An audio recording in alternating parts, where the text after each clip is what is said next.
One of the game's all-time greats. Great player. My guess is future Hall of Famer. Such a dependable guy and one of the most complete tight ends that we've seen in a long time. Play fake to Witten into the end zone. Touchdown. Touchdown pass to Jason Witten. He's a touchdown machine, I tell you. Jason Witten, touchdown. Cowboys win. Ho, ho, ho. Our next guest needs no introduction. We're talking about America's team. We're talking about Mr. Cowboy. We're talking about Jason Witten. And Jason, before I get to all of our good football questions, tell us what you're doing with Schwann's. Yeah, I partnered up with Schwann's, offering the ultimate meal package and letting fans know that they'll deliver it anywhere to them. And it's great in Dallas. We did an event there offering some underprivileged families where Schwann's came in and donated a bunch of food to them. And so doing the same thing in Minneapolis. For every new order, they're giving $5 to a food bank here in Minneapolis. So great stuff going on. Good for you. And by the way, Jason's joining us obviously live from Minneapolis. And Jason, I want you to know that here recently on Undisputed, we've had Bryce Butler, we've had Orlando Scandrick in studio sitting right over here in this chair. They have been very outspoken about what's going on and hasn't gone on with your Dallas Cowboys. So give us your highly controversial inside insight into why you guys struggled last year. Well, it's a perfect fit, Skip, because you guys are one of the quieter shows out there. Yep, so we are. I tell you what, I can't go anywhere. You know, do okay here and there, and you're 16, and you know. Have a little bit of success, you know, can't do anything. Can't swing a stick without somebody talking about Shannon and talking all that trash, you know. So, look, he's one of those guys that I looked up to as I came into this league and admire the way he played. And he was such a great player and ambassador for the position for now a young guy, back then a young guy for me to be able to watch. And I got so much tape on Shannon, you know, I can go for months looking at that tape. So, anyways. And by the way, just for those who are just joining us about this, this has been going on for what now, a year or so? Yeah. And Shannon Sharpe still believes with all his heart and the soles of his shoes that he could outrun Jason Witten right now as Shannon approaches age 50. In his street shoes, he says, which is obviously preposterous, but that's what Shannon thinks. So defend yourself, Shannon Sharpe. Well, maybe not these street shoes and maybe not these pants, because these pants I have on right now is like guitar strings. They're really tight. But I just do, I do, Jason. That's not to diminish you. I just have the utmost confidence in me. And, you know, in watching you week in and week out, you move the chains, you get the job done. But I think I can take you, Jason. I really do, honestly. Your response, well, Jason. you understand, Shannon. You know, oftentimes you guys forget. You know, Shannon, it's not, he pretends as if he averaged like 19 yards a catch. You know, going down there the way he ran, but he mastered it. He's one of the guys I learned it from, is playing this position. You know, oftentimes the guys across from you are faster and more athletic. So leverage, top of the routes. You know, doing the different disguises. He was so good off the line of scrimmage, getting separation. And so, you know, I just kind of stole that blueprint he created and try to move the chains and try to win some of these games and hopefully compete for a championship one day.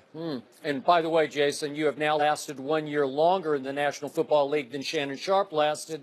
And we hear, I think you're going to go onward and upward for at least one more year. What's your game plan? How many more years? Yeah, I think when you get in this stage of your career, you just take it 1 year at a time. You know, I still feel like I can play this position at a high level, and even when you get older, there's the details of understanding your preparation, some of the things I just talked about of leverage and how to run routes and understanding coverages. That all plays into your advantage. And so I'm excited for this upcoming season. As I said, take it a year at a time, and ultimately we got a lot to clean up and look forward to getting back at it. What do you have to clean up? Well, I just think as a whole, we didn't play as well. Offensively, we didn't play to what our formula is. That's been a strength of ours. You look back in 2016, going 13-3, our offense, certainly we were able to lead the league in rushing. And I thought this year we were able to run the ball really well. But collectively, we weren't able to make enough big plays down the stretch offensively to give ourselves a chance to compete and score points. So we all got to evaluate it and look at ourselves, get better at it, and get back to the drawing board. And so that's what we're trying to do right now. And what, in your estimation, has gone wrong with a guy who has struggled mightily, especially last year in Dez Bryant? Well, I think when your offense doesn't perform to the expectations and the standard in which you would hope for, I think it's easy to kind of make blanket statements of the stat line. But quite frankly, when your offense doesn't do well, and all of our stats are down, not just Dez's. And so I believe Dez is an elite player. His ability to go high point the ball at the X position is as good as there is in the National Football League. And so as Dak enters year 3, and he's proven to be a franchise quarterback, and we all just continue to improve and do better and work at our game, that Dez can still play that position at an extremely high level. You mentioned that you would like to get back to making those big plays, but where are the players on the roster other than Zeke? I mean, Jason, you can move the chains, but that wasn't our game. Our game was not going out and catching that 80 and 90-yard touchdown. Where are these big plays going to come in the passing game? Bryce Butler's a free agent. You know, you heard Jerry Jones, you heard Stephen Jones speak about Dez is making a lot of money, but the production is not matching up with the money. So where are these big plays going to come from? Well, I think that's when you go into the offseason, you evaluate that. But I certainly think Dez is one of those guys that can make those big-time plays. I think Cole Beasley a year ago, he's one of the better slots in that position.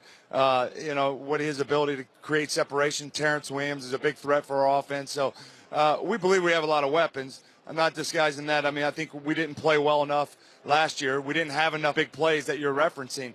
And we didn't have the results. But I still believe we have the guys that can do that at a premier level. Some of those that I just mentioned between Williams and Beasley and certainly Dez that can really stretch the field and get those big plays that you're talking about. If you don't mind me asking, let's address the elephant in the room.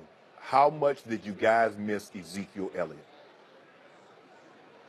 Well, yeah, I mean, Zeke is so good. I mean, his ability to run the football, not only as a runner, but his ability outside as a receiver. I mean, you think it's just a 3-yard check down and the guy turns it into a 12-yard run, you know, and that's a first down.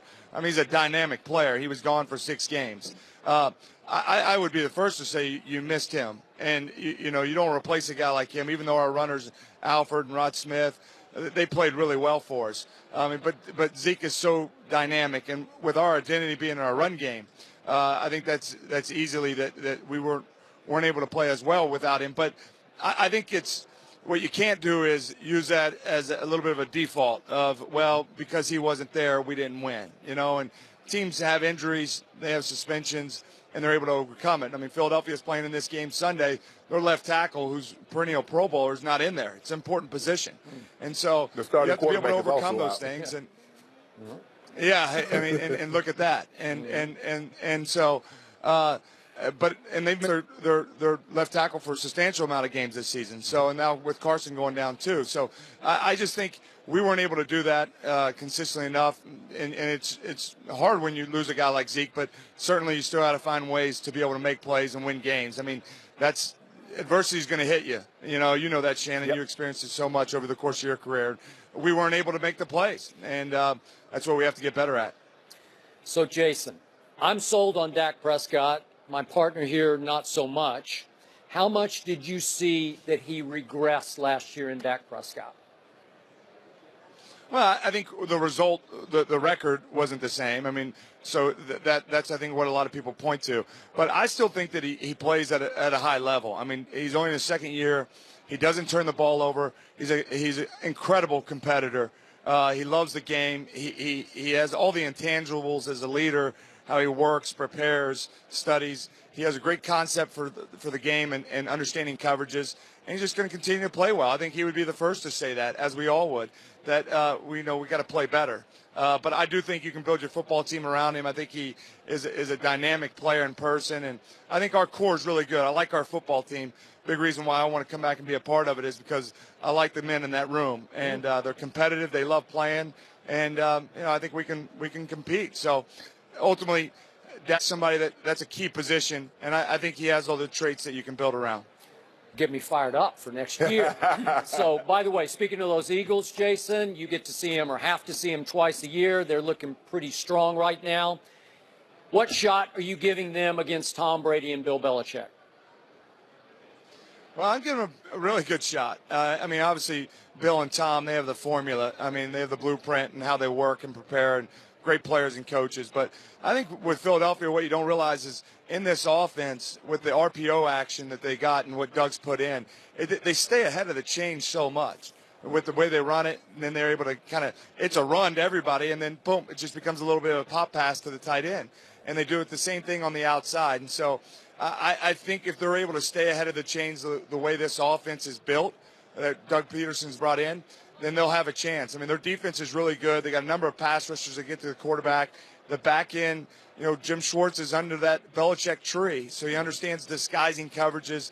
Those guys understand it well. I mean, certainly it's Tom Brady and Gronkowski and a lot of big-time players on the other side who've played and won these games a lot. So I think Philadelphia's got more chance than people are probably giving them credit for. Jason, we appreciate you, and we look forward to seeing the Dallas Cowboys in this game next year, right?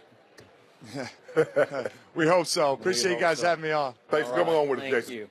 Up next here on Undisputed, last night, James Harden achieved a first ever in the NBA, a 60-point triple-double. Impressed? I'm not that impressed. We'll talk about it in just a moment here on Undisputed.